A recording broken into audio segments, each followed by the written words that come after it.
नमस्कार दोस्तों, teaching with Shivam में आप सभी का हार्दिक स्वागत है। सीटेट एग्जाम जुलाई 2024 ईवीएस से संबंधित अति महत्वपूर्ण कॉन्सेप्ट। आपको भी ईवीएस से कोई भी प्रश्न बाहर नहीं जाएगा भाई, इस क्लास के माध्यम से देखते हैं। आइए देखते हैं क्या भाई केंचुए, हम केंचुए की बात कर रहे हैं तो अर्थवॉर्म केंचुआ, ये है भाई केंचुआ का मैप। आप देख रहे हैं भाई केंचुआ किस टाइप के होते हैं। केंचुआ क्या, केंचुए जमीन में छेद बनाकर मिट्टी को मुलायम कर देते हैं। ये आपको एक एक फैक्ट ध्यान रखना है भाई, आपको सीटेट में पूछा जाता है। जमीन को इन छेदों से हवा और पानी मिल जाती है। केंचुए मृत पत्तियों और पौधों को खाते हैं और इनके मल से जमीन उपजाऊ बनती है। ये पूछता है भाई केंचुए किसे खाते हैं, पेड़ को खाते हैं, यानी कि मृत पत्तियों और पौधों को खाती हैं, जानवरों को नहीं खाते भैया। केंचुए को किसानों का मित्र माना जाता है। बर्मी कंपोस्ट को बर्मी कल्चर या केंचुआ पालन भी कहा जाता है। आइए नेक्स्ट आगे देखते हैं। अगला है भाई चींटियाँ, आंट्स। तो ये है भाई चींटियाँ, ये देख पा रहे हैं आप क्या है चींटियाँ। चींटियाँ मिलजुल कर रहती हैं और चींटियों का काम बटा रहता है।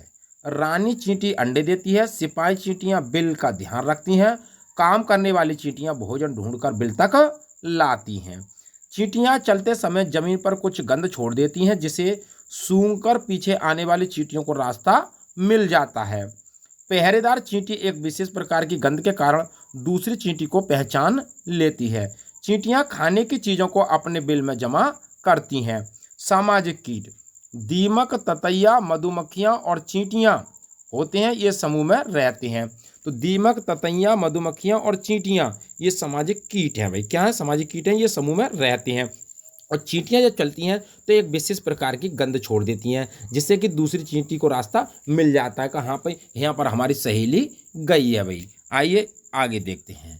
आगे की अगर बात करें हम भाई, मच्छर, मॉस्किटो, ये है भाई मच्छर।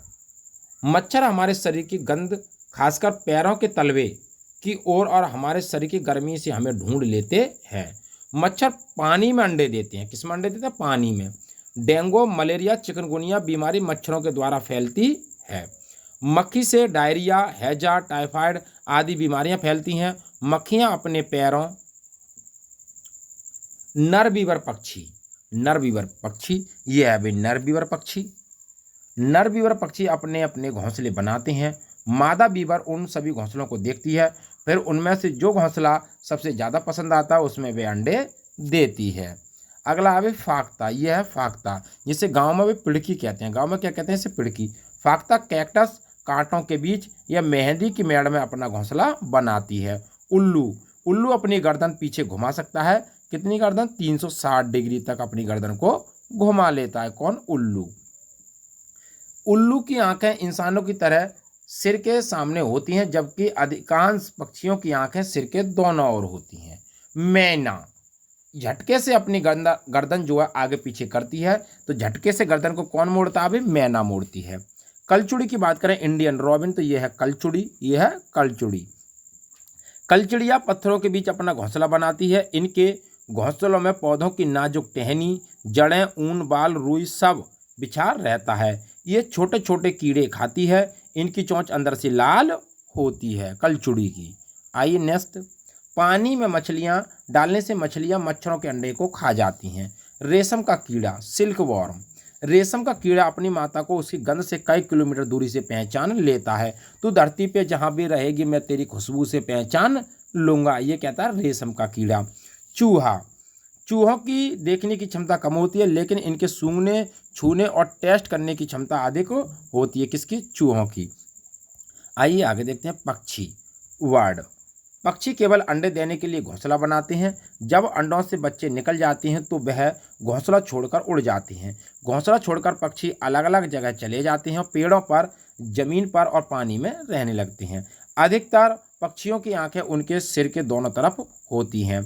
पक्षी एक ही समय में दो अलग अलग चीज़ों को एक साथ देख लेते हैं, यानी उन पर नज़र डाल लेते हैं।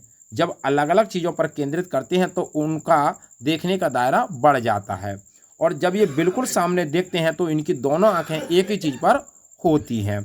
ज़्यादातर पक्षियों की आंखों की जो पुतली होती है वो घूम नहीं सकती। तो पक्षियों की आंखों की पुतली क्या भाई? घूम नहीं सकती, अपनी गर्दन घुमाकर ही आसपास देखते। आइए नेक्स्ट आगे देखते हैं। अगला है जंगल। जंगल में ऊंचे पेड़ पर बैठा लंगूर, अपने आसपास आती मुसीबत को यह लंगूर भाई देखकर एक खास आवाज निकालकर अपने साथियों को संदेश देता है और उन्हें चौकन्ना करता है। कौन? लंगूर। डॉग, ये है डॉग, कुत्ता। कुत्तों की गलियों में अपनी जगह बटी होती है। एक कुत्ता दूसरे कुत्ते की मलमूत्र की गंध से जान लेता है कि ये उसके इलाके में बाहर का कुत्ता आया था या आया है। आइए आगे देखते हैं। सांप, यह है भाई सांप। हमारे देश में केवल 4 तरह की जहरीले सांप होते हैं। इनके नाम है नाग, करैत, दुबैया और अफाई। जब सांप किसी को काटता है तो उसके 2 खोखले जहर वाले दांतों में उस व्यक्ति के शरीर में जहर चला जाता है। उसके भी सांप के 2 खोखले दांत होते हैं और वो जो जैसे ही काटता है तो उसके 2 खोखले दांत की जो थैली होती है वो फूट जाती है और व्यक्ति के शरीर में प्रवेश हो जाता है जहर। इस जहर से बचने के लिए उस व्यक्ति को सीरम नाम की दवाई दी जाती है जो सांप के जहर से बनाई जाती है। सांप के दांत नुकीले होते हैं लेकिन वह अपने शिकार को चबाकर नहीं खाता बल्कि पूरा निगल जाता है। देखो सांप के दांत होते हैं फिर भी सांप क्या है? निगल कर खाता है। क्या खाता है? निगल कर खाता है। सांप के बाहरी कान नहीं होते, वह जमीन पर कंपन को ही सुन लेता है। जो जमीन में जो कंपन होता है, चलने से जो कंपन होता है उसी को क्या कहता है? सांप सुनने लगता है। सपेरों को कालबेलिया भी कहते हैं। कालबेलिया नाच में सांप जैसी मुद्राएं होती हैं। सांप खेतों में फसलों को चूहों से बचाने में मदद करता है। सांप सुन नहीं पाते, वे केवल बीन के हिलने से उनके अनुसार अपना सिर हिलाते हैं जिसे लोग नाचना कहते हैं। अब जैसे भी कोई सपेरा आया गांव में और कहते हैं भाई सांप बीन बजा रहा है, सांप नाच रहा है। सांप नाचता नहीं है बल्कि वो उसकी कंपन से क्या करता है? सिर हिलाता है। कंपन से सिर हिलाता है बल्कि क्योंकि सांप के तो कान ही नहीं होते हैं तो किससे सुनेगा।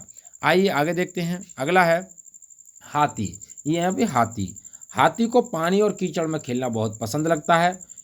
इसके उसके शरीर को ठंडक मिलती है और इससे क्या मिलती है? उसके शरीर को ठंडक मिलती है। हाथी के कान पंख जैसे होते हैं। गर्मी लगने पर हाथी अपने कान हिलाकर हवा कर लेता है। 3 महीने के हाथी का वजन जो होता है 200 किलोग्राम वजन होता है। एक बड़ा हाथी दिन में 100 किलोग्राम से ज़्यादा पत्ते और झाड़ियाँ खा लेता है। ये फैक्ट भी आपको ध्यान रखने पूछा जाएगा, बिल्कुल सॉलिड आएगा भाई यहाँ से। हाथी बहुत कम आराम करता है, एक दिन में केवल 2 से 4 घंटे सोता है। हाथी परेशानी आने पर एक दूसरे की मदद करते हैं। इस झुंड में 10 या 12 हथनी और बाकी बच्चे होते हैं। झुंड की सबसे बुजुर्ग हथनी ही पूरे झुंड की नेता होती है। 14-15 साल तक हाथी झुंड में रहता है, फिर वह झुंड छोड़कर चला जाता है। आइए नेक्स्ट, कुछ जानवरों की नींद। गाय 4 घंटे सोती है भाई, जिराफ 2 घंटे सोता है और अजगर 18 घंटे सोता है। बिल्ली 12 घंटे सोती है। बिल्ली 12 घंटे सोती है, अजगर 18 घंटे सोता है। गाय 4 घंटे सोती है और जिराफ 2 घंटे सोता है। सिलौत। सिलौत दिखने में भालू की तरह पर भालू से अलग है। भालू नहीं है भैया, यह है सिलौत। ये दिन में करीब 17 घंटे पेड़ों से लटके उल्टे लटक कर आराम से सोते रहते हैं। कौन? सिलौत। 40 वर्ष के अपने जीवन में ये सिर्फ 8 पेड़ों पर ही घूमते हैं। ये सप्ताह में एक बार ही सोच के लिए पेड़ से नीचे उतरते हैं। जिस पेड़ में रहते हैं उसी के पत्ते खाकर अपना पेट भरता है। कौन? सिलौत। आगे बाघ की बात करें। ये अभी बाघ कौन है? बाघ। बाघ अंधेरे में हमसे 6 गुना बेहतर देख सकता है। कौन? बाघ। बाघ हमसे जो है अंधेरे में 6 गुना बेहतर देख सकता है। बाघ की मूंछें हवा में हुए कंपन को भांप लेती हैं जिससे उसे शिकार की सही स्थिति का पता चल जाता है। इससे वो अंधेरे में रास्ता ढूंढ लेता है। बाघ अपने इलाके में मूत्र करके अपनी गंध छोड़ता है। दूसरा बाघ इस गंध को तुरंत पहचान लेता है। बाघ मौके के अनुसार अपनी आवाज़ बदलता रहता है भाई, यानी कि बाघ जो है वो आवाज़ बदल लेता है। बाघ का गुर्राना 3 किलोमीटर तक सुना जा सकता है। बाघ के दोनों कान बाहर की आवाज़ इकट्ठा करने के लिए अलग अलग दिशाओं में बहुत ज़्यादा घूम भी जाते हैं। बाघ हवा में पत्तों के हिलने और शिकार की झाड़ियों में हिलने हुई आवाज़ में अंतर को तुरंत भांप लेता है। यानी कि कोई शिकारी आए और जो आवाज़ आती है झाड़ियों की और पत्तों के हिलने की आवाज़ होती है आंधी में या तूफान में, तो दोनों आवाज़ों में आसानी से अंतर कर लेता है। आइए आगे देखते हैं। अगला है कोआ। यह है अभी कोआ, क्रो। कोए के घोंसले में लोहे के तार और लकड़ी की टहनियाँ जैसी चीज़ें भी होती हैं।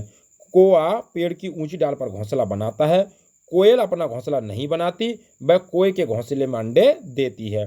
कौआ अपने अंडों के साथ साथ कोयल के अंडों को भी सेता है, तो कोयल अपना घोंसला नहीं बनाती। यह है भाई साइबेरियन सारस। साइबेरियन सारस, साइबेरियन सारस एक प्रकार का सारस पक्षी है जो साइबेरिया के आर्कटिक टुंड्रा में निवास करता है। यह पक्षी प्रवासी होता है। साइबेरियन सारस, साइबेरियन सारस सामाजिक पक्षी है जो अपने प्रजाति के साथ ही रहते हैं। वे प्रजनन करते समय जोड़ों में रहते हैं। वे शीत जलवायु से प्रवास करते हैं और प्रवास करते समय बड़े समूहों में मिलते हैं। वे गर्म स्थानों पर प्रजनन करते हैं और वे गंभीर रूप से खतरे में उनकी बहुत कम संख्या रही है। यानी कि गंभीर रूप से ये खतरे में उनकी संख्या बहुत कम रही है, किसकी? साइबेरियन सारस की। अगला है भी मगरमच्छ। मगरमच्छ के छोटे छेद जैसे कान होते हैं लेकिन आसानी से दिखाई नहीं देते। मगरमच्छ के छोटे छोटे कान होते हैं लेकिन आसानी से दिखाई नहीं देते। छिपकली, छिपकली के भी छोटे छेद जैसे कान होते हैं। तो ये था भाई फैक्ट, साइबेरियन सारस, मगरमच्छ, छिपकली, केचुआ, रॉबिन, कलचुड़ी, फाख्ता, कोआ, कोयल से संबंधित आपने देखा। सीटेट एग्जाम में इनसे प्रश्न अवश्य पूछे जाते हैं। तो वीडियो आपको अच्छी लगी हो तो वीडियो को ज़्यादा से ज़्यादा शेयर करें और लाइक करें और कमेंट बॉक्स में अपना सुझाव अवश्य दें। ऑल द बेस्ट, थैंक्स, जय हिंद, जय भारत।